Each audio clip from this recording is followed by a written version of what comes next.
உற்சாகமான இரவு வணக்கம். சன்ரைஸ் செய்திக்காக இணையவள செய்தி தொகுப்புடன் நெதர்லாந்தில் இருந்து செல்வி நித்யானந்தன். இலங்கையில் சமூக வலைத்தளங்கள் ஊடாக கடன் பெற்றுத் தருவதாக கூறி மோசடி செய்த சந்தேக நபர்களை நகர் காவலர் கைது செய்துள்ளனர். வவுனியா வைத்தியசாலையில் விடுதியில் அனுமதிக்கப்பட்டிருந்த கர்ப்பிணி தாய் குளியல் அறையில் தவறி வீழ்ந்து உயிரிழந்ததுடன் வயிற்றில் இருந்த சிசுவும் மரணமடைந்துள்ளது. ஈரானுக்கும் இஸ்ரேலுக்கும் இடையில் நிலவும் போர் பதட்டம் காரணமாக முன்னெச்சரிக்கையாக ஸ்ரீலங்கன் விமான சேவை தமது விமான பயண பாதைகளை மாற்றுவதற்கு நடவடிக்கை எடுத்து வருகின்றது.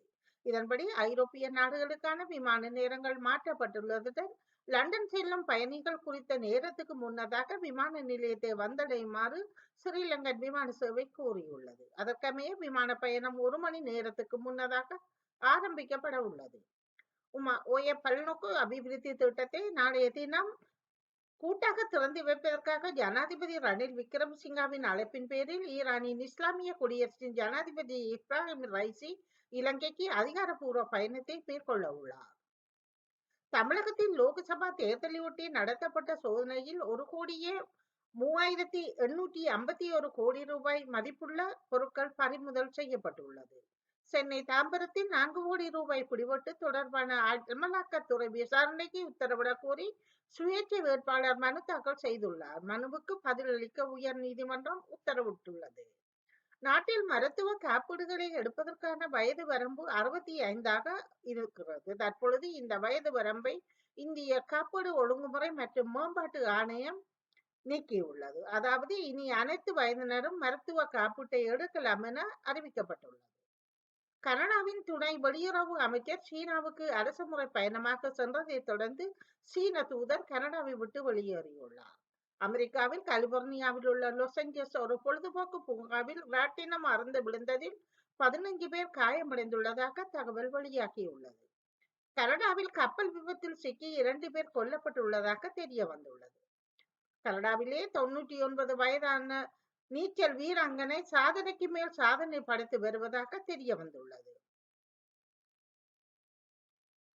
ஈரான் மற்றும் இஸ்ரேலுக்கு இடையேயான போர் பதட்டம் நீடித்து வரும் நிலையில் ஹோர்முஸ் ஜலசந்தி முற்றுகையிடப்பட்டால் பெட்ரோல் விலை அதிகரிக்கும் என கூறப்படுகின்றது.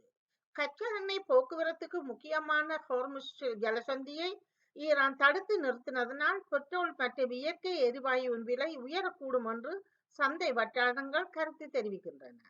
இஸ்ரேல் மீது தாக்குதல் நடத்த தயாராகும் ஹிஸ்புல்லா அமைப்புக்கு மத்திய கிழக்கில் பதட்டம் ஏற்பட்டுள்ளது.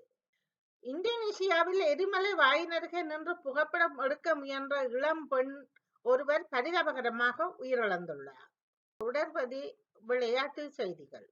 பங்களாதேஷில் எதிர்வரும் செப்டம்பர், அக்டோபர் மாதங்களில் நடைபெறவுள்ள மகளிர் T20 உலகக்கிண்ண கிரிக்கெட் போட்டிக்கு முன்னோடியாக ஐக்கிய அரபு ராச்சியத்தின் அபுதாபியில் எதிர்வரும் 15ஆம் தேதி தகுதிக்கான சுற்று ஆரம்பமாக உள்ளது.